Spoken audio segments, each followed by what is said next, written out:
All right. Charles, how we look? We're good? All right. Let's get started. Zach, do you want to come over here? We got your clicker. My mic will be your mic.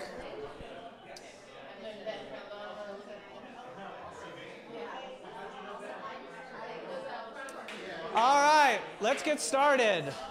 Thank you, thank you. Welcome, welcome. All right, so welcome to the Launch Accelerator. This is Launch Accelerator. We're going to start with Launch Accelerator Class 12. This is week 10 of 12, so we're getting towards the end for our 12th class. Welcome to everybody on the live stream. We are live streaming this week. We live streamed the last 3 weeks of each accelerator class, week 10, 11, and 12, and we live streamed to our syndicate. I'll send some more information about our syndicate tomorrow, actually.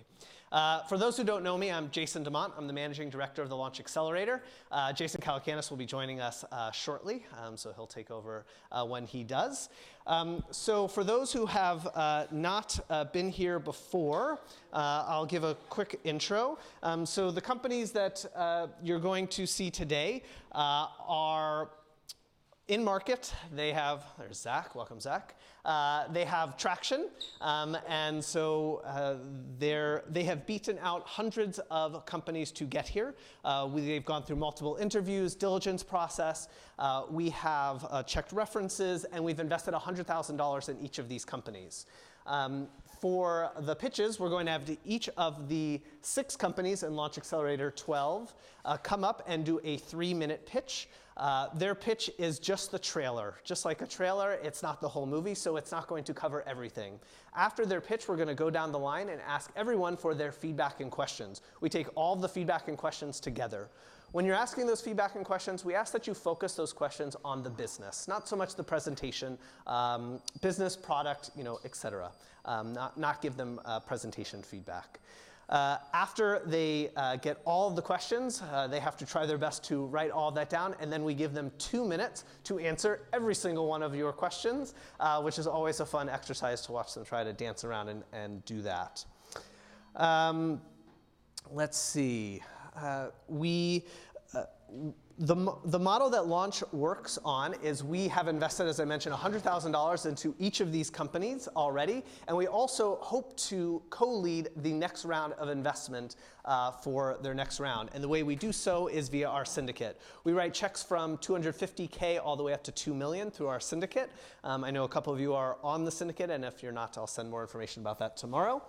At the end of our pitches after each class, I'm going to ask you for your 3rd place, 2nd place, and 1st place from that particular class.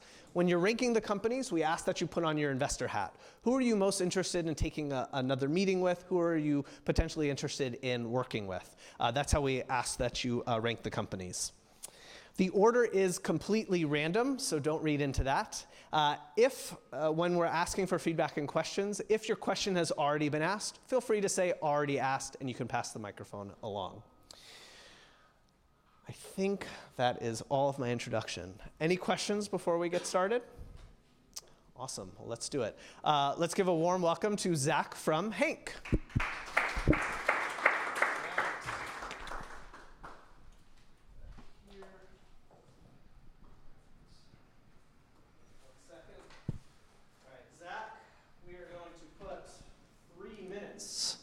On the clock, 3, 2, go. I'm Zach Denning, CEO and founder, and we are Hank. So I've never been in an office that's very comfortable on the back, and they lose a ton of money and energy, and it's all because they're managing these crappy old DOS-like systems. So we found that small, medium-sized buildings actually have full smart building systems. These are the same systems you'd find in a big downtown, big-story high-rise, scaled down to a 2 to 3 story building. Like any smart building system, they have a brain or Ethernet-based front end. It's going to ingest a bunch of existing sensory data in order to control the limbs or subsystems like HVAC, lighting, and security. The problem you run into is the brains are programmed extremely haphazardly to where there's over a 40% runoff or degradation in just less than 6 months post-install. Small and medium buildings make up the largest sector of the commercial real estate market. Now the door is wide open to go fix a bunch of stupid buildings, which is what I tried to do in the beginning of my career when I was a smart building technician. I found the majority of service calls that I went out on were actually software-based now, not hardware. I came up with a theory that in this hardware-dominated industry, software would become an afterthought. Put that theory to a test when I went to work for a manufacturer and found out the majority of the contractors in our network were still going to market manually for software problems the way I had done almost 5 years earlier. So we created Hank. Hank is our end-to-end AI virtual building engineer. Hank layers on top the existing brain to take full autonomous control of buildings. Hank's going to ingest sensory data the same way the brain does, but now he runs it through machine learning and AI in order to control the limbs almost 15 times more effectively than the existing brain. Tracy's a property manager we work with, and comfort was so horrible in her existing building, she looked to Hank to solve her problems. We shipped her a 4G LTE router. She's easily able to plug it into her existing brain to get Hank online and learning. Over the next 7 to 10 days, Hank learned how her building operated the same way I would have as a technician, and now he's even finding hidden energy savings opportunities on the back end by just tweaking the settings in the brain. We rolled all that data into an Azure Level 2 audit, included all of Tracy's capital expenditures, everything Hank was going to do, rolled into a nice economic package that her and her group signed off on. In less than 14 days from the time of install, Tracy saw a 75% reduction in service calls and complaints, while on the back end, they got the best investment they've ever made in their real estate. They signed on to a 2-year contract, already started talking to us about lighting and security, which we can add to help boost our monthly revenue. Our go-to-market strategy includes the fact that there's 7 other owners just like Tracy in every territory. It only took us 4 outbound calls to reach Tracy and another large owner in the Sacramento region, and we've already partnered on the back end with over 6 of their firms that are helping bring us into ancillary geos. What we found is that with just our 8 existing customers right now around Sacramento and slightly into San Francisco, we can do $2.5 million.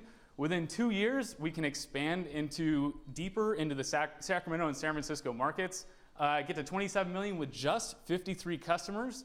Later on, we can go into Seattle and LA. Only with 178 customers, we get to $100 million in less than 6 years. In comparison, Lucid, who's a big smart building company, is managing over 1 billion square feet. They got to that in less than 7 years, and they're only doing a quarter of the revenue that we can do with Hank. This is Team Hank that's going to fix a bunch of stupid buildings, and I am Zack Denning.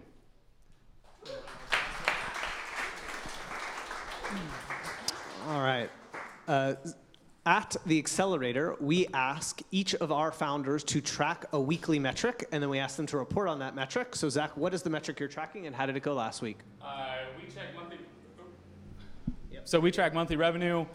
About 30% of our revenue right now is MRR. The other portion of the revenue is capital projects. What we realized with our customers is every time we found a physical hardware failure in the building, they gave it back to us for us to manage or implement. We did our first couple to understand how that process goes, and now we're transitioning that to our partner channel by passing that back to them and letting them pay us a commission for those projects. Awesome. Zack, if you want to grab that microphone and introduce yourself, what fund you're with, average check size, focus of your fund, and then go ahead and put feedback and questions as well. Hi, I'm Zach Coelius. Average check is probably like 500 to $1 million now. Generally early stage B2B software. How does the integrations work with these existing controllers? I'm Nico. I started a fund called Magnetico Ventures. Average check size is between 1 and 2 million, and we lead or co-lead seed rounds. My question was, what is the actual value proposition? Is it energy savings? Is it lower service calls? Is it lower downtime? I'm Joe Addiego from Alsop, Louie, and we have a broad range of early check sizes from seed at 500K to 5 million on Series A. And given the numbers that you provided and the ability to add new revenue, the revenue there seems to be fairly flat. And how would you account for that?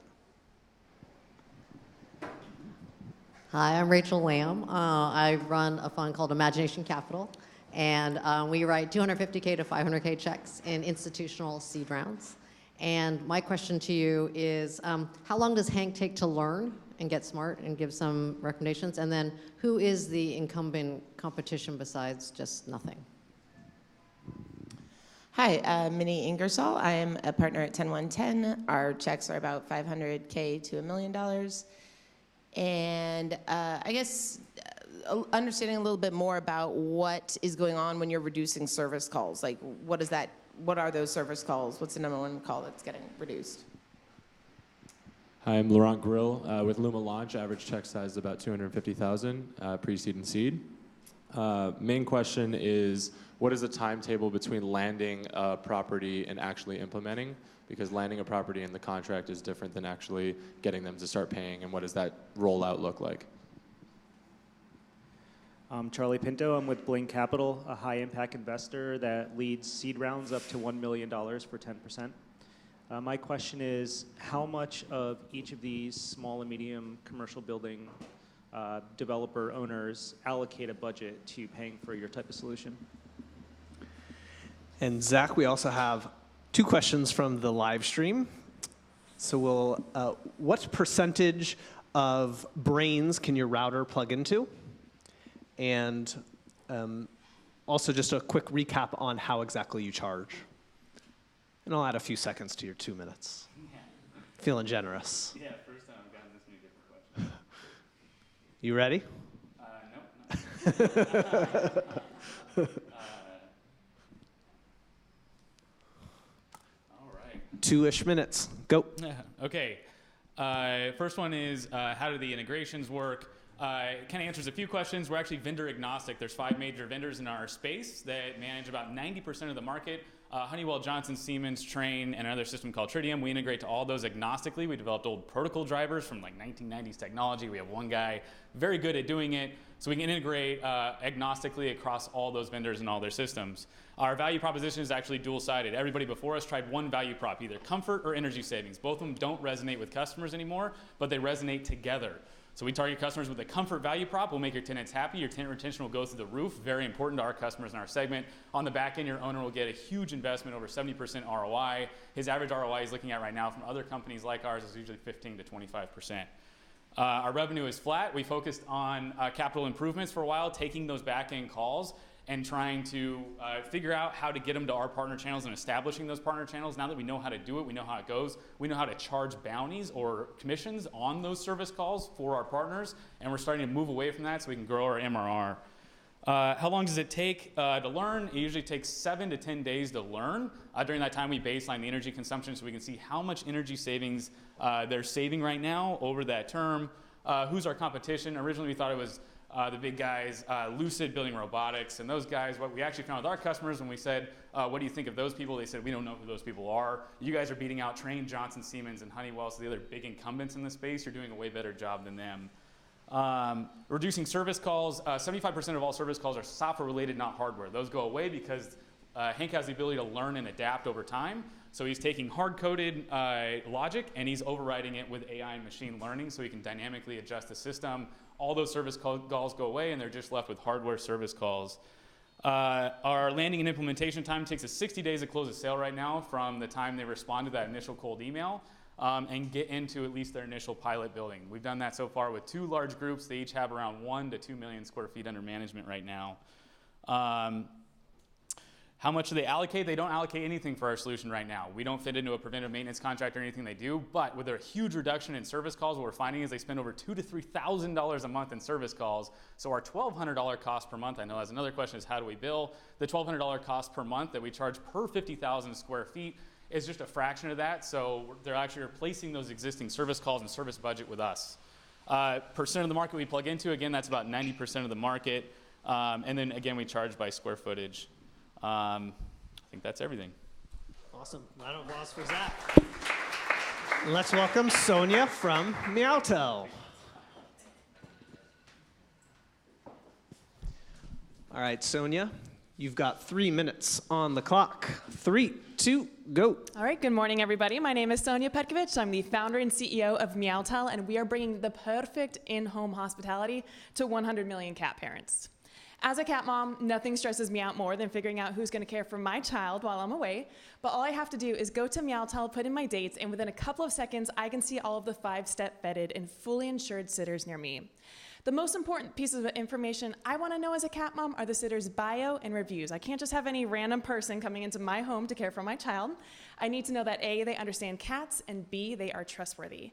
So my cat is shy, but pretty straightforward. So I'm just gonna book once-a-day visits to my home. And this price point you're about to see is about 25% lower than what cat parents expect to pay at traditional brick and mortar facilities, which are the inferior solutions for cats because they're territorial and they want to stay home. I do want to let Tessa know that Oreo needs brushed on a daily basis or else his fur will get all matted. And then I'm so glad they ask about medications because every cat parent knows that at some point their cat is going to have a chronic illness or issue going on. This seamless, cat-centric process is what cat people have been begging for. And what we find most egregious is the fact that the dog companies have the nerve to go out and raise $700 million thinking they can apply this commoditized dog walking solution to cats. And on top of that, cats are the oppressed majority. They are the #1 pet in the country, but because they're not in the limelight, nobody has properly addressed their needs at scale up until now. Our customers are so jazzed by our cat centricity and this brand that actually speaks to them that this allows us to have an installed user base to grow upon each and every month. Our goal is to 10x 2018's revenues of $300,000 and bring those all the way up to $3 million this year. How we plan to get there is with a give-get referral program, a mobile app this summer, and like a true cat, we are not gonna be put in shackles by Google and Facebook, so instead of pouring millions of dollars into those ad platforms to drive up our CAC, we're gonna leverage our Meowtastic domain names to create community and hype up our killer new features such as text from my cats. Don't let the cat lady vibe scare you. I have an MBA from Oxford and 6 years of sales and marketing experience through Altria. I'm supported by a full-time CTO who is ex-IBM, and this is the all-star team that's gonna make it happen in this $5 billion market opportunity. Because 1 in 3 Americans own a cat, and they are willing to spend more on their kitty children each and every year. We take a 23% commission out of every reservation. Right now, it costs us about $40 to acquire a new customer, and these customers are breaking even for us in about 3 months. We plan to go as deep as we can in our 10 existing cities, and we're gonna build that defensibility and that moat. And then our path to becoming the first and only catacorn is very clear to us because we're gonna find those 2 million cats that have special needs, either through their dietary restrictions or they're diabetic or have heart or kidney issues. And then eventually we'll explore the full suite of in-home services to be this massive company. So while the dog tech companies are busy duking it out to see who's gonna be top dog in that crowded space, we are gonna give a voice to this huge audience that has been underserved, and in doing so, we are gonna make this market. My name is Sonya, and we're a little obsessed with cats at Meowtel. And Sonya, your weekly metric? We're tracking 4-week moving average revenue. And so the reason why it's plateauing is we took a step back and, like I just said, we turned off our AdWords. And instead, we're building our long-term strategy that's going to be based off of organic and viral growth. Early indicators already show that our conversion rate site-wide has increased by about 1.5 points in 4 weeks. So we're very excited that we're on the right path. Charlie, you want to start us off? Feedback and questions? Laurent, Mike. Thank you. What's stopping the incumbents that are focused on dogs from offering a service similar to yours? I was going to say something similar. I was actually going to ask what percentage of Rover's customers are for cats? If you know that answer, by the way. I don't know if you do. Can you repeat some of your metrics again? Like, how many customers do you have now, and what are your projections? $40 CAC seems kind of high to me. Is there a partnership that you could strike to drive that down? And then what's your strategy for launching in new geographies? Yeah, and if you could add your churn rate, and I'd like to also understand, what are the insurance issues that you might have? Could you comment on consumer behavior? How often are people requiring these services? Is this daily, weekly, monthly, once a year when I go on vacation, et cetera? With an NPS score that high, why are ads not working for you?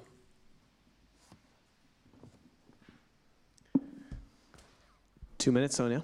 Go for it. All right, Charlie, so to answer your question about incumbents, Rover's actually starting to dabble in this space, which we're really excited about because their branding is all off, and the way they vet their sitters is not the vetting that's needed for cat care. Cat customers will leave 3 pages of instructions and need a high level of detail, which dog walkers, because cats have always been an afterthought for the dog companies, they're just not going to be successful, and we're excited that they're now playing in this space because, I hate to say it, but rising tides lift all boats. And when they have bad experiences with the dog companies, they're going to come find us because we're cat-centric. Laurent, you asked about what percentage of Rover's customers are for cats. I don't have those numbers, I apologize, but they are playing in the space. Minnie, you asked about customers. So right now we have about 1,600 customers in 10 cities, and we expect to double or triple that by the end of the year. For our CAC, Rachel, you mentioned it was quite high, and we agree, and that's why we're taking a step back to try these organic and viral methods. We are doing some explorations with partnerships. A lot of the bigger brands, it's hard to get in with those established brands, but we are looking at those smaller other cat-centric startups that are just now starting to pop up, which could be great for us. And then to launch a new geo, it just takes a dozen or 2 dozen 5-set vetted, fully onboarded sitters, and then we start to crank on targeted ads to those zip codes. And then, Joe, you asked about churn. So right now, our short-term retention, so customers that have been around with us for 3 months and 6 months, we retain about 30 to 40% of them. But our business, because of the infrequency, we actually see our long-term customers, 12 months, 16 months, 18 months, retention rates be higher, up in the 40 to 50% range, and we're always working on increasing those. So it is the infrequency thing that we get a lot of questions about, and how does that compare to dogs? But when we focus on these cats with special needs, it's a daily issue, and a lot of people don't travel, or they can't even go to work meetings in the evening because they have to give their cat a diabetic insulin shot. So that is something that we're working towards to find those higher frequency customers. And then Zach, we can talk about ads offline. Thanks, guys. Round of applause for Sonya. And let's welcome Ray from Enklu.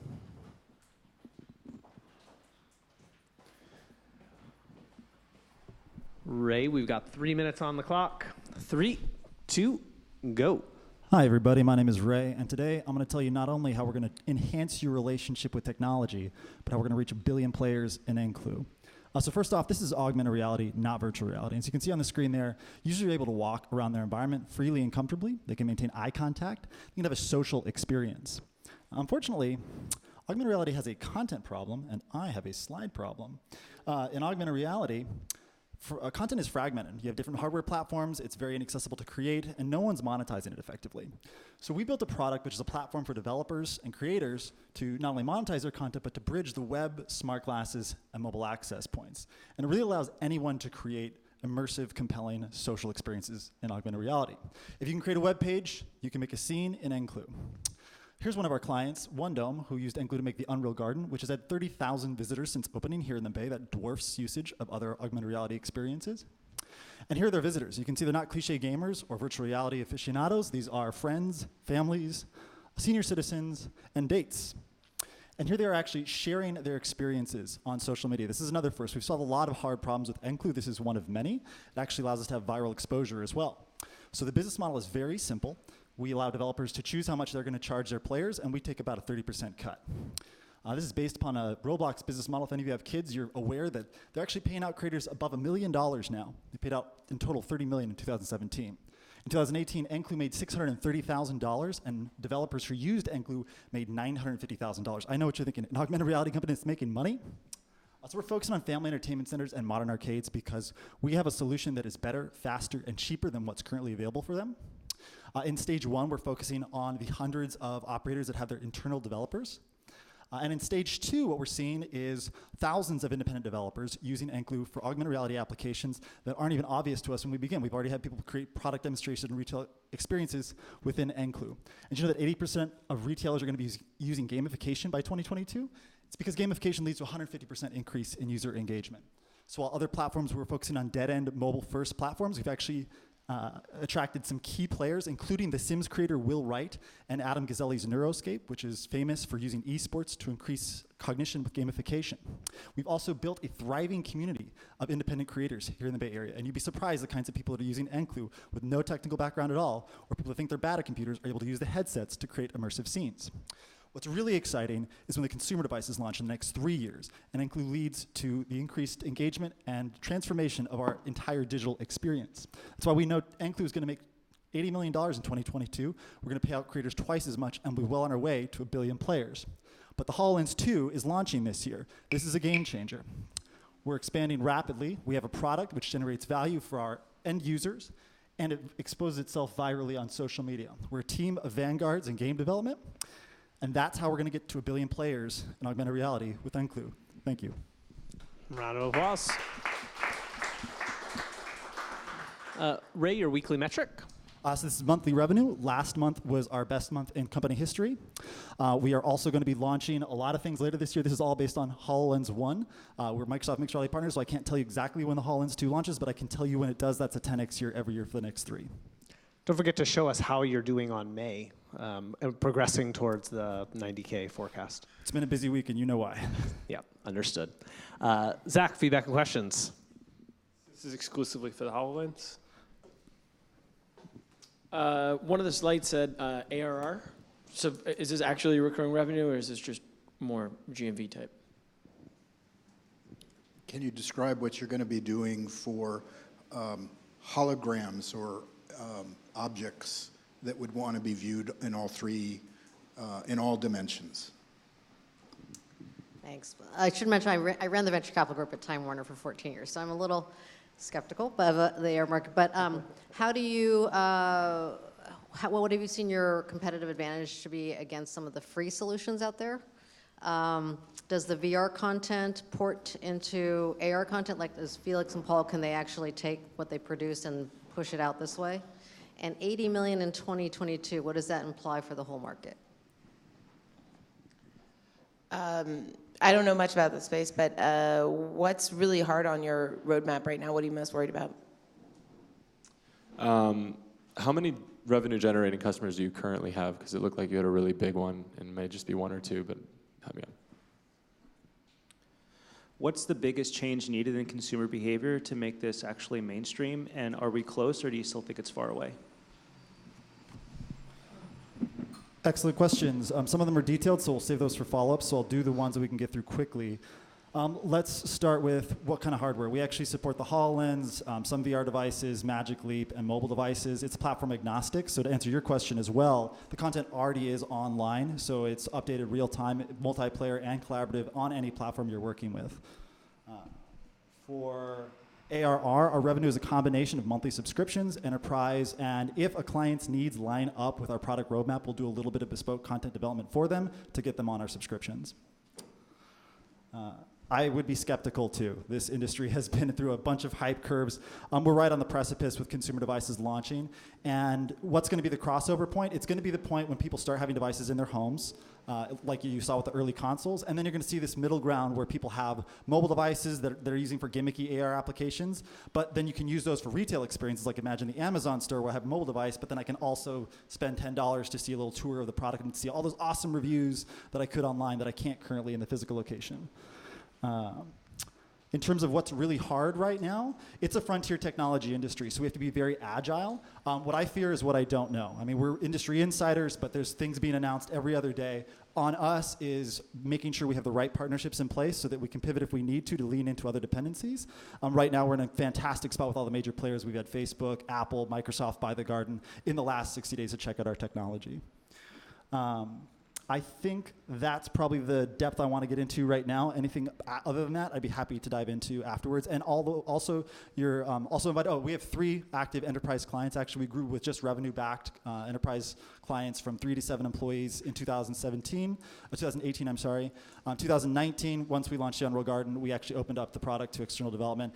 Our usage has exploded in the last 4 weeks alone. So we're actually inundated with inbound sales requests for more clients. All right, round of applause for Ray.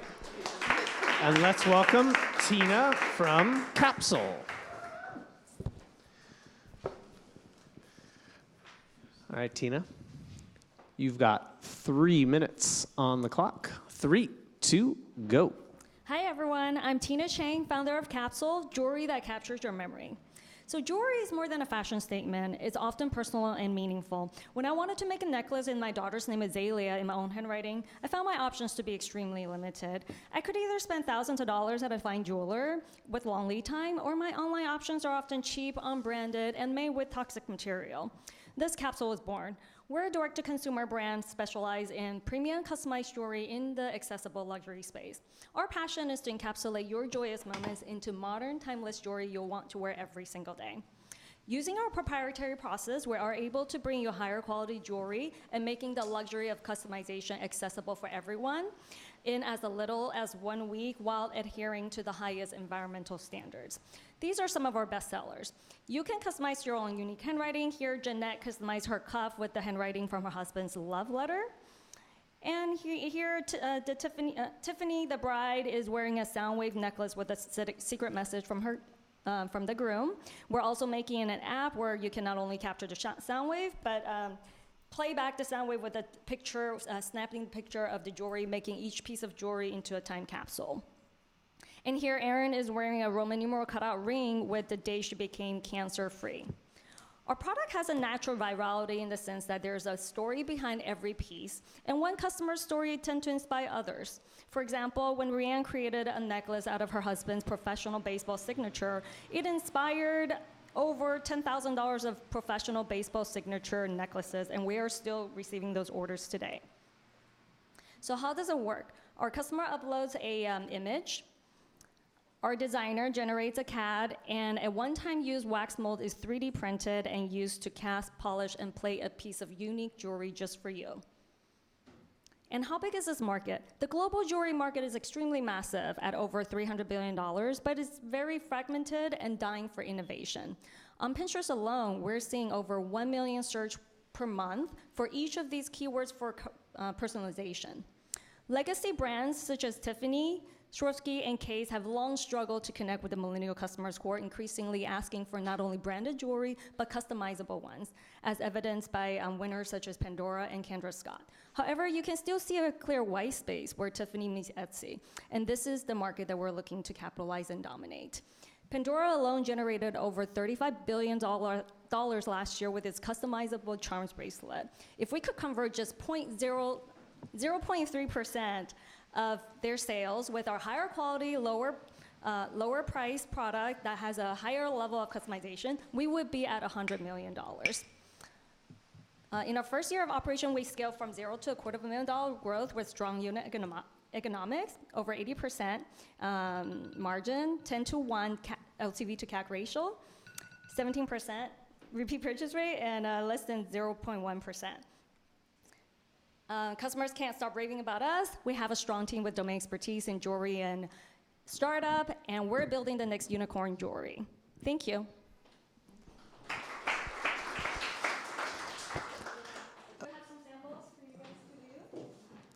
All right. Tina, don't forget your weekly metric as well, please. Always a bright spot. So we're tracking month-to-date revenue as well as month-over-month growth. We have been doubling revenue every 3 months. In fact, we tripled our revenue in the last quarter.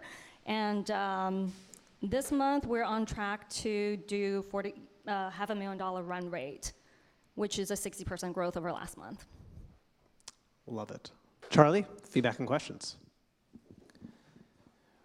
What channels are proving to be the best acquisition channels for you?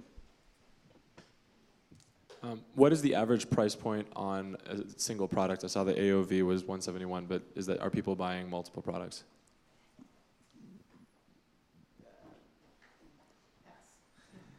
What's your marketing strategy? What's been the most effective marketing channel? What's the returns rate? Related to the average price point, you mentioned a really high repeatability. What's driving that? What's driving repeatability? Why are people coming back so often? What's actually proprietary about your process? It seems like there's lots of ways to do this online when I look for it, but what's unique about the way you actually do it? Okay, great. So there were a lot of questions on metrics, so I will focus on this slide. Our AOV is $176 dollars is actually ever increasing. We have quite a bit of pricing power. Our bestseller used to be $100, and that's what people bought. But it has been increasing because we increased the same necklace to $220, and we actually sold more, and people are also buying multiple pieces. In terms of return, we have 2 returns over the life of the company, so it's lower than 0.1%, and that's due to the customized nature of our product. Our best marketing channel right now is, in terms of paid, is Google, but over 50% of our sales and traffic is driven organically, and a lot of that, came through influencer gifting, as well as just PR and driving brand awareness. In terms of repeatability, we find that a lot of people came back to buy the same customization over and over again because it's so special to them. So they either bought it from themselves and now they want to gift their family, or they gifted their family and now they wanted to buy it for themselves. And then, sorry, is that everything, or?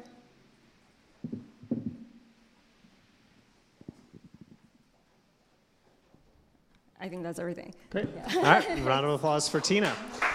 And let's welcome Ben from Neyborly. All right, Ben, you've got 3 minutes on the clock. 3, 2, go. Hello, everybody. My name is Ben Seidl. I'm the CEO and co-founder of Neyborly, and we are on a mission to create space for everyone. So at Neyborly, we are solving 2 problems. On the consumer side, it is extremely expensive and cumbersome to find space to gather for events, meetings, and parties. Yet on the flip side, our cities are absolutely chock full of vacant storefronts, which is becoming a massive problem for our cities. So our solution is to transform these empty storefronts into gathering hubs for events, meetings, and parties. Our process is to long lease these spaces, furnish and decorate them, and then rent them by the hour to the general public for events, meetings, and parties. You can think of us like a WeWork for events. Here's some pictures of some of our spaces. We currently have 5 locations in 4 U.S. cities: Oakland, Berkeley, San Francisco, and Portland, Oregon. We've got a partnership with Rent the Runway for 8 months, just 2 blocks away. This is our newest space in Portland, Oregon. Twitter using us in San Francisco downstairs for a meeting. That's a wedding reception in Berkeley for only $149 an hour. So we have 2 different channels for our customers. We have B2B and B2C. On the B2B side, it's a lot of companies using our spaces for off-site meetings, leadership retreats, pop-up retail, you name it. So companies like Amazon, Google, Square, Twitter.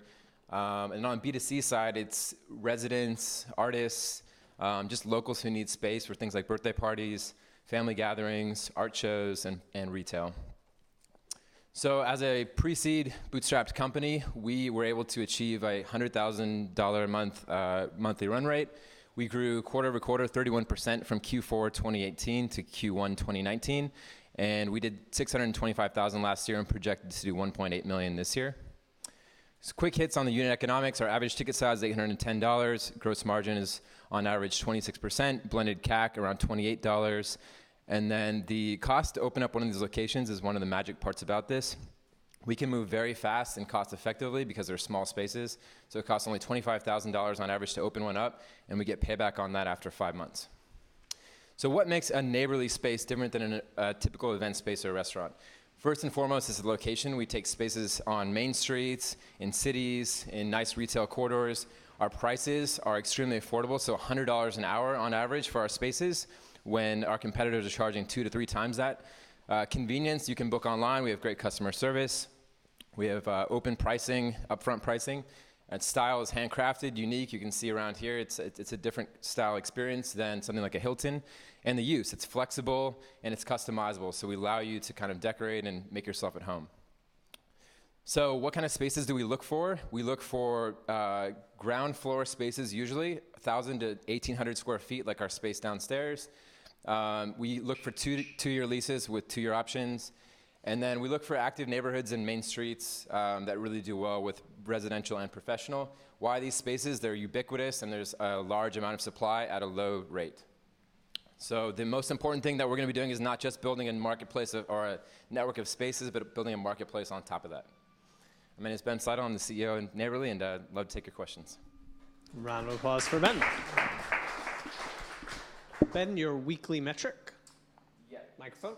So Weekly metric is we're tracking weekly revenue. So we are at this point at 45,000 for the month of May, hoping to do around 110,000 this month because we're opening up a new spot in the Mission and adding on some food and beverage packages as well with some partners. Zach, go for it. What's the utilization rate of a space like this, and then how fast does that ramp? So I'm assuming like on day one it's 0, and then how quickly do you get to covering the overhead costs of the lease, not payback in the development? Have you explored other agreements with the landlords that don't include a 2-year lease? And if so, which ones? Yeah, someone's already asked my question. How long does this round take you, and how many markets will you have opened with this capital? What's your burn right now? Have you considered like hosting pop-up stores? Yeah. 2 questions. How do you source your locations effectively to scale? And then 2, there's been a lot of competition in this space like Storefront and some of these other players. What makes you different? Because you didn't mention anything about that. How do you source customers to rent out your locations? 2 minutes, Ben. Okay, I'll try to get to most of these. So utilization and ramp up. For a space like this downstairs, we're on average doing between 210 and 230 hours a month. The break even on that is around 120 hours. And the ramp up for this space downstairs took us 3 months. Agreements with landlords, we looked into management agreements, so actually not signing leases and instead doing revenue sharing programs with national landlords. But the problem with that is they get very involved in our business, and at some point it's just not worth it. We'd rather fully control the process. But that is an opportunity for us. Rachel, you have a question about how many markets. We'll be going into LA and then going denser here in San Francisco, and we'll be trying a joint venture in Santa Cruz also. And this round of funding depends on how it shakes out, but it could be anywhere between 12 and 24 months. Minnie, you had a question on the burn. On average, we're burning about 10 to 15,000 the last couple months, mostly on CapEx expenditure. The actual underlying business model is cash flow positive, but we are aggressively expanding. Laurent, you had a question on how is this different than kind of the online marketplaces like Storefront or Peerspace or Splicer. So those marketplaces are just that. They don't have the full customer experience. So oftentimes people will book our spaces on platforms like that, but all the attendees and the activities that go on in it are in our space, our branded space. Everybody gets to know our operation, our customer service, and all of your attendees are not going to walk away knowing Storefront. They're going to walk away knowing Neyborly. So we have a pretty serious disintermediation tool against those platforms. Charlie, you had a question on, I'm blanking. Yeah, so right now we are acquiring the majority of our customers just through organic buzz and word of mouth referencing. So everybody here, if you guys have a great event planned and you find out it's only $100 an hour, someone from here is going to walk away wanting to book this place, and that flywheel starts happening. So that's why our CAC is so low. Great. Round of applause for Ben. And let's welcome Zach from Look. All right, Zach. 3 minutes on the clock. 3, 2, go. Hello, everybody. My name is Zack Parker. I'm the CEO and co-founder of Look. So my co-founders and I have been responsible for creating over 50 different brands, and we saw there's a major shift in the way talent was being booked. So there's a proliferation of direct-to-consumer brands that all tell their story through photo and video content, and 80% of these shoots are now for e-commerce and social media. So this is Allison. She works for a fashion brand called Brixton, and she's responsible for hiring the talent to create the content for advertising campaigns, social media, and e-commerce shoots. The problem is the talent's fragmented across many different agencies, and Allison's sending hundreds of emails and spending days worth of time. Allison also wants a way to automate the payments because there's laws that state that Allison has to pay the talent out same day. On the supply side, the agency's number one pain point is payments. It takes them 60 to 150 days to get paid, and none of them can accept payment through their websites. So armed with this data, we went out to raise a pre-seed round, and we oversubscribed from some legit investors in the industry. And we created Look, the simplest way for Allison to discover and book professional talent in one location, and then we automate payment out to the agencies same day. Allison now has one package from all of the different agencies to view the talent. She has one dashboard versus searching through thousands of different email threads. And she has one point of contact with our talent concierge, and then we pay the agency out same day. So the results, Allison hired 5 models. She booked over $18,000. Look made over $2,500, and we saved Allison days worth of work at no additional cost. So we take a 15% commission from the talent agency side of things, so it's no additional cost to Allison, and our average job size is over $4,400. There's a lot of other Allisons out there that love us, which is why our NPS score is a plus 90. And since 55% of our customers repeat book with Look, that makes our LTV to CAC a 3.2 to 1 in the first 12 months. So how did we acquire all these customers? We hired Anthony in Virginia Beach, and he started cold emailing creative directors, art directors, and photo producers. And over the course of those emails, Anthony got a 30% response rate, and he was able to close 150 customers all off a cold email. So this is what we've been able to do. Last month we had our biggest month ever with 115K and 17K in net revenue, and this is all without a sales team. And now we're ramping up the sales team to turn the 1,700 leads that we have from 1,300 companies into customers. So today, we're hyper-focused on the modeling industry. However, the next place we're going is we're bundling up all of the talent that's on set of a photo shoot, and then we're going to expand into entertainment, film, and commercial. So on top of the 15% matchmaking fee we take, we're also going to take 5% of every booking to be the payments platform for the entire industry. So now that you know the markets that we're targeting, I'll show you how we're going to get there. So today we do 1 job per day in LA, and is it realistic to think that we get to 70 jobs per day in LA by 2022? Absolutely. And then we're going to do that across 10 different markets to get to 700 jobs per day and do $100 million in net revenue. And where this gets exponential, 30 times bigger, is we're going to actually become the payments platform for the entire industry and take a sliver of every single transaction. My name is Zack Parker with Look, and we help you find talent in a flash.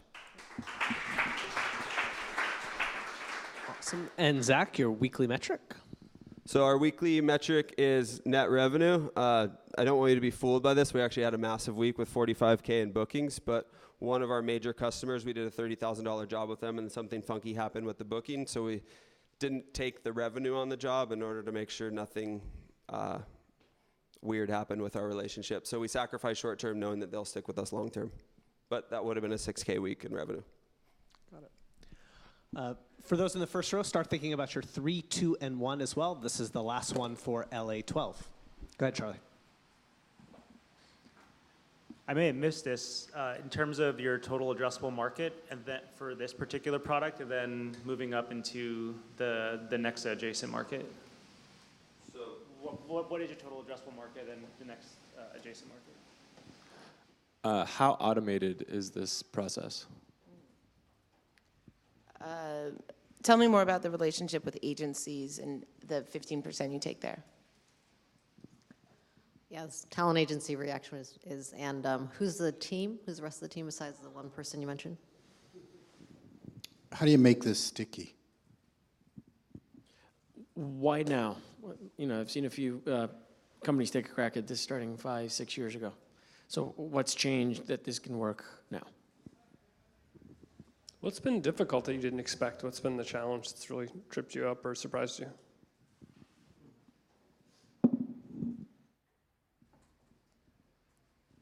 All right, Zack, 2 minutes. Go for it.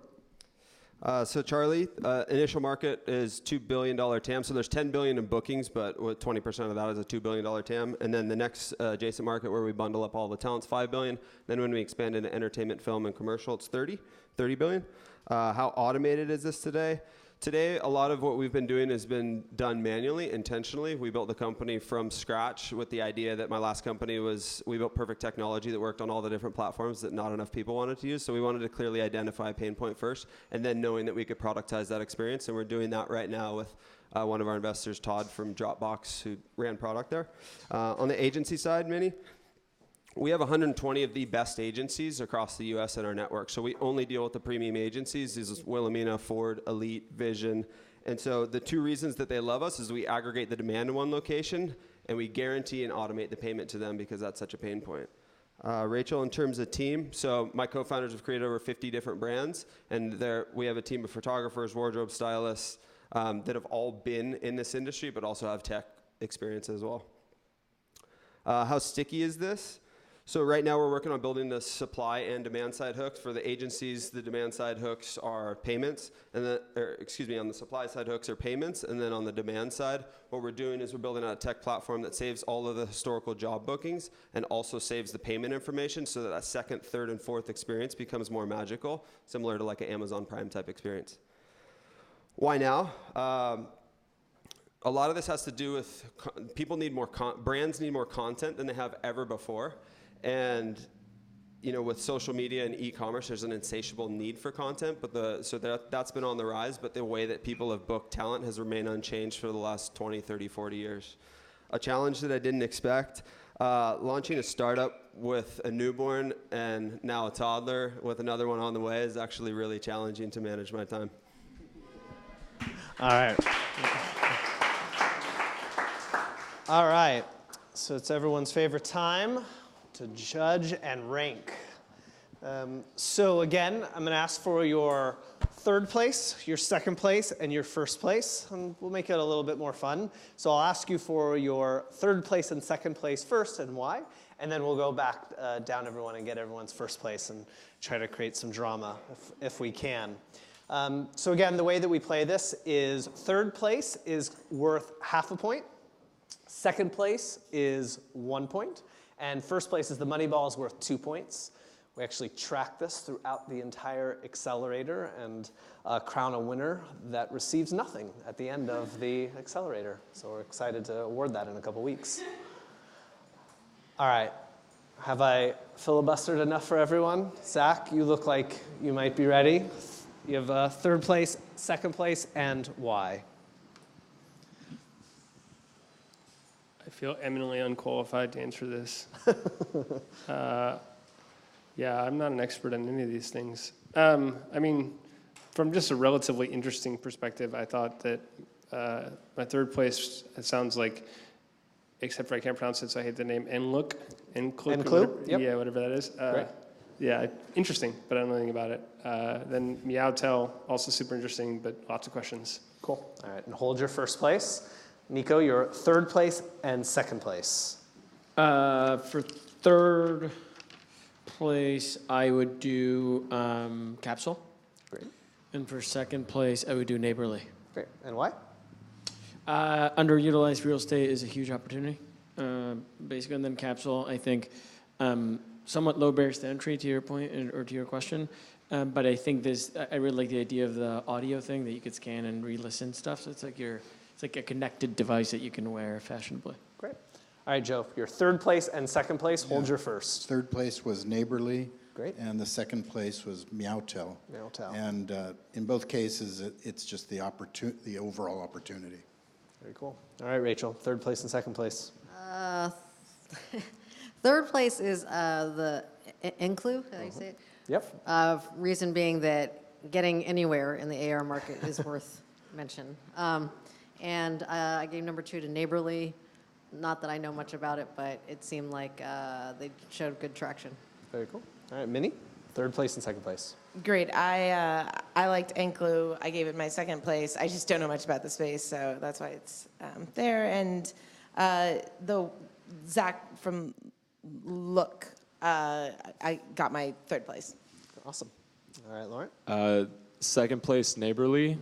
Third place, Look. I think the opportunities, the growing opportunity with pop-up shops is obviously there. I think the timing is maybe right, but I'm curious to see what the competition failed there. And then Look, I think there's a massive opportunity in that space as well. I happen to have a somewhat competitive portfolio company, so I believe in that space. Very cool. All right, Charlie, third place and second place. Third place, I'm going to go with Neyborly. And then for second place, I feel completely disqualified to even rank anybody without some more information, but I'm going to go with Hank, just because I understand that real estate market. Cool. All right, so just do a quick recap. We've got Neyborly in first place with 4 points, and tied for second is Meowtel and Enklu with 2 points. But Neyborly has burned 5 of 7 votes. So Charlie, first place and why?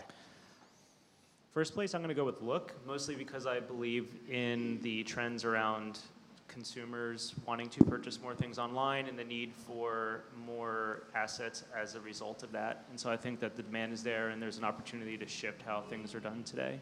Great. Laurent? As I don't know as much about the space, but I think Hank is an interesting opportunity because the need for this type of software in really antiquated buildings is growing. So I'm curious to know more about it, but it seemed very interesting on that front. Love it. Now we've got Neyborly with 4 points, Hank and Look with 3 points. I like them all. I put Neighborly number 1, but it was tough to decide. I think they have they're showing great traction. I just worry that San Francisco is not always indicative of other markets, but love the traction. Great. Rachel, first place and why? First place went to Capsul Jewelry Great.